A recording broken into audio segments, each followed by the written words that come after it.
آئیے ذرا ہم غور کریں قرآن پاک قیامت کے دن کو کس طرح بیان کرتا ہے۔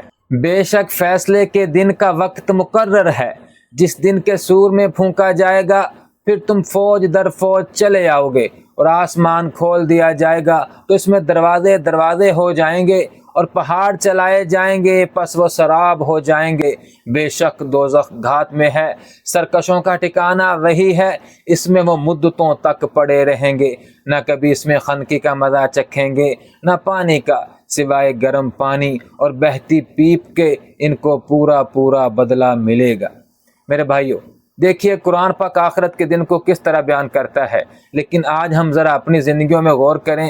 جیسے مرنے کے بعد ہم سب جنت میں جانے والے ہیں، جیسے ہم کو اللہ تعالیٰ نے جنت کا سرٹیفکیٹ دے دیا ہو، اس طرح ہم غافل ہیں۔ میرے بھائیو، ہم اپنے اس وقت کی قدر کریں اور قرآن پاک کی طرف آج بھی آ جائیں۔ ہماری دنیا اور آخرت کی نجات اسی راستے میں ہے۔